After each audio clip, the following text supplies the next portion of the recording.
Allez, on va parler environnement à présent. L'Afrique qui cherche à réduire absolument ses émissions de gaz carbonique pour la protection de la planète.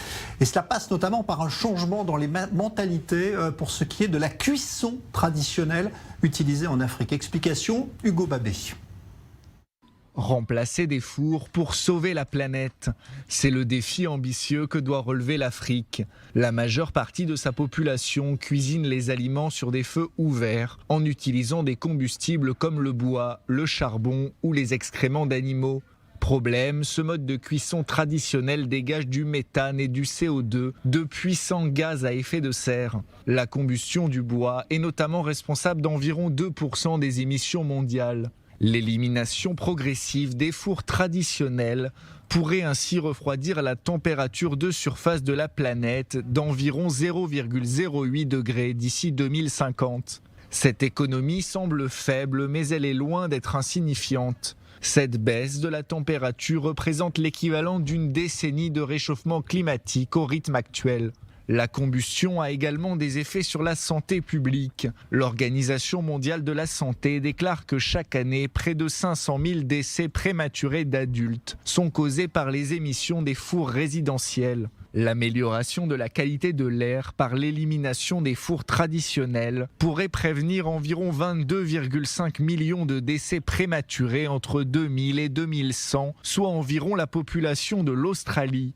La technologie des fours de cuisson propre existe depuis plus de 10 ans, alors que les autres innovations se concentrent soit sur la santé, soit sur le climat. Cette dernière s'attaque aux deux, une perspective gagnante pour l'avenir.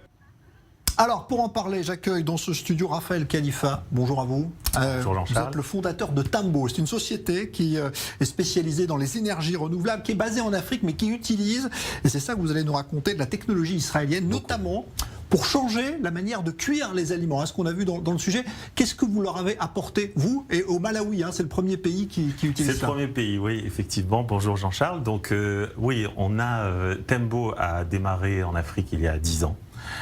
Principalement dans les énergies renouvelables, l'hydroélectricité pour être plus précis. Et donc on a aujourd'hui un réseau en Afrique qui nous permet de pouvoir déployer d'autres technologies et d'autres projets. Et notamment, les projets les plus évidents après l'énergie renouvelable pour nous, c'était les projets de crédit carbone. Donc on a aujourd'hui deux types principalement de projets carbone. Le premier étant la préservation d'air naturel, de réserves naturelles. Et ça, c'est fait effectivement aussi en partenariat avec une start-up israélienne qui s'appelle AlboClimate, qui permet de mapper, de vérifier par satellite en appliquant de l'intelligence artificielle. On a aussi quelque chose un projet qui nous est très cher, c'est la dissémination de ce qu'on appelle en anglais cook stove. Donc c'est des réchauds écologiques. Ce qu'on pourrait traduire par cuisinière en français, mais sauf que ce ne sont pas les cuisinières qu'on connaît nous dans nos cuisines. Ouais. Donc c'est des petits réchauds. Et en fait, ça consiste tout simplement, ou un peu des petits barbecues quelque part. Donc ça revient à justement mettre des briques, et on fait fabriquer aux femmes des briques qui leur permettent de cuisiner, de ne plus cuisiner avec la méthode traditionnelle qui est 3 pierres avec du bois. Donc ça marche toujours au bois, et ça permet, pour simplifier, ça permet d'utiliser 2 fois moins de bois qu'avec leur méthode traditionnelle. Alors c'est une très bonne technologie parce que ça respecte leur culture. Parce qu'on ne peut pas passer d'une tradition tout d'un coup à une autre technologie. C'est ancré dans les mentalités. Voilà. Comment d'ailleurs est-ce que vous leur expliquez qu'il est important aujourd'hui de préserver l'environnement? Comment est-ce que vous arrivez à faire rentrer ça dans les mentalités? C'est-à-dire qu'au lieu d'aller 3 à 4 fois par semaine collecter du bois dans la forêt pendant des heures et des heures avec leurs filles et leurs enfants, là, avec ces cook stoves, les femmes vont en général à peu près 1 fois par semaine collecter du bois. Donc c'est des heures et des heures de temps gagné.